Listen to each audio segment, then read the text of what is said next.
What's up, hunties?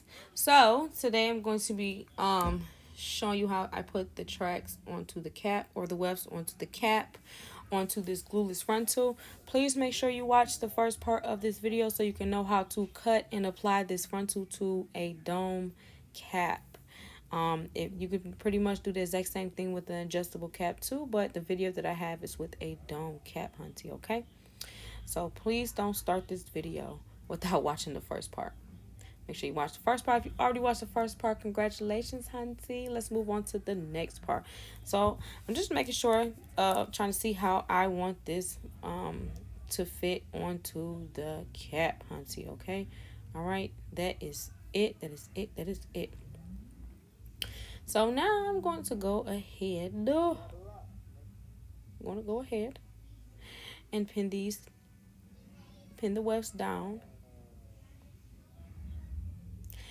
Oh yeah, babes. I also put the instructional video on how to pin down the tracks onto the cap. Now, if you are uncomfortable with this method, I will be making a video for strictly guidelines as well. But you can watch the beginning videos too, where I have the guidelines on here. But I will be making an updated video for the guidelines, just so you can follow those. It'll probably be a lot easier. That way you can know exactly where to place the wefts, because to me, I don't like to use the guidelines, but I'm gonna mess up a cap for y'all, just for you guys. Now, when it comes to my wigs, I am big on using the same color thread as the hair that I will be using. So if you see blue thread, I'm making a blue wig. If you see green thread, I'm making a green wig. If you see purple thread, I'm making a purple wig, hunty. Okay, all right. I would recommend you do the exact same for most of my color wigs. If they're going to be dark colors, dark shades, I just prefer to use a black cap, just because it's a whole lot easier and more seamless to use the black cap versus using the blonde cap and then trying to color the hair, because then you'll get that blonde. It's going to look really, really ugly once you start to color the hair. Let's say if you colored the hair before you put, I'm sorry, after you put the hair onto the cap, it's going to be really, really ugly, because you're going to stain that cap, and you don't want that. I mean, stain caps do sell. A lot of people don't too much care what the inside of the cap looks like, as long as the foundation is nice and everything. And not, it's very, very rare that someone will be upset about what the inside of that cap looks like. If you want to be on the safe side, then just try not to stain that cap. Yeah. So when it comes to the pin method, I like to do, again, cap with cap, cap with cap, cap with cap, cap with cap. And it's really, really easy to remember. I don't like to put the pins on the end, because that is my marker. That's how much space I'm going to backstitch. So the space that I left on there, that's how much space I'm going to backstitch. And once they're pinned onto there, you can see it's pretty much virtually, like, yeah, it is permanently on there. And I showed you guys that in the instructional video. You can even pick up the freaking hair and the canvas head and suspend it in the air, and that's how you know that those tracks are locked into that cap correctly, because it won't move, it won't come out. So once you have those tracks pinned into the cap, it's pretty much permanently onto that cap. All you have to do is sew it. Now you can focus on your stitching and focus on making sure that your lines and everything is straight, and making sure that your stitching is straight, versus trying to make sure that you're using one hand to hold the cap down, and then the other hand to adjust the wefts and to adjust the hair as you're trying to stitch it onto there. I mean, it's good to multitask. However, to me, that's just a little bit too much multitasking. And I'm a very big multitasker. I just like to work smarter, not harder.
Okay, so once I get up here to this section right here, I'm going to place a really, really small piece of weft and sew it onto there.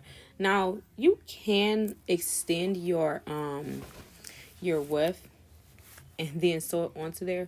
To me, I don't like to. So I'm just going to take a really small piece and I'm going to cut this open. So I just cut a real small piece, cut it open, and I needed two pieces that are the exact same size. This is the easiest way to do that.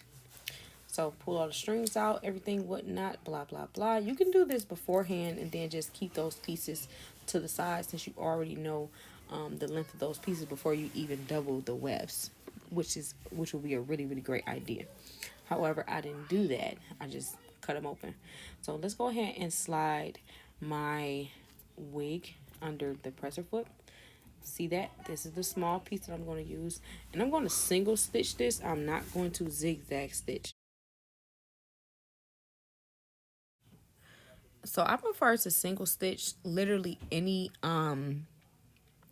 wefts that are close to the frontal, specifically because they'll camouflage 100% better. You won't have to worry about them showing or anything, any of the stitching showing, which you won't be able to see any of the wefts anywho, but you also won't be able to see the stitching.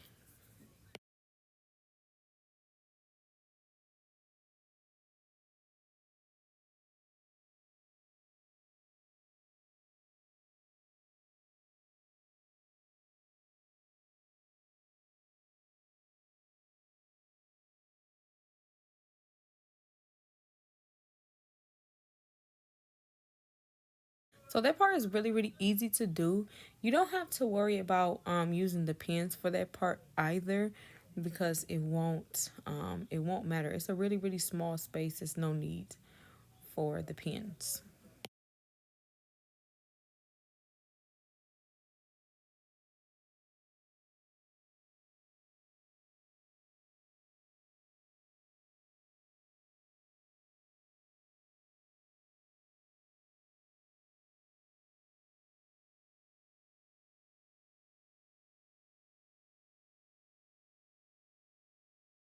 So I'm just going to start filling in the rest of the wig all the way until I get to the top of the cap. When I get to the top, I do cut open my wefts just because I don't like to leave them single stitch just because I never know how much hair I'll have left at the end. Like, it just depends because all head sizes are differently.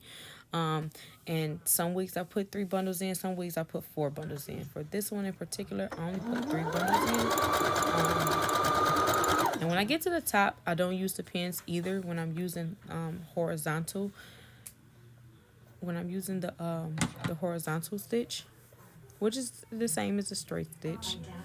So up here when you get close to the really, really top, the tippy top, you only want to use, I mean, I do use a zigzag stitch, but I use a really, really small zigzag stitch.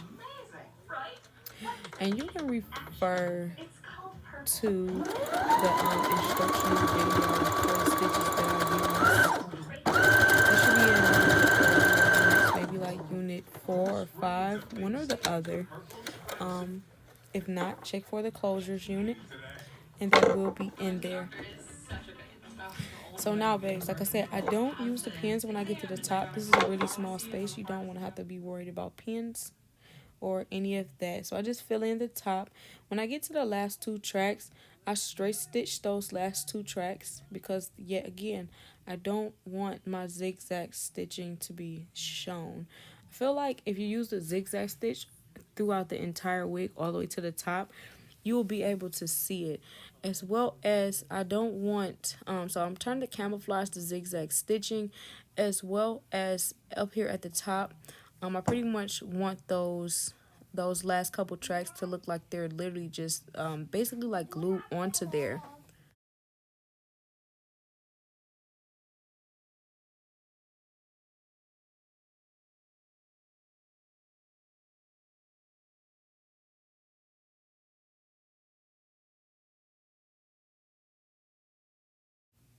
So once complete, this is the inside of the cap, hunty. Yes. Okay. This is before I cut any of the extra strands, everything. So that is left in there until I cut them. So this is how it should look. It should fit perfectly onto your head. It should literally just float on top of your head and have space for the ears already. So you don't have to worry about cutting out the ears for the frontal. You're going to waste that part anyway, so why not cut it out at the very beginning and then begin to work. So thank you, honey, for completing this video. See you in the next one. Bye.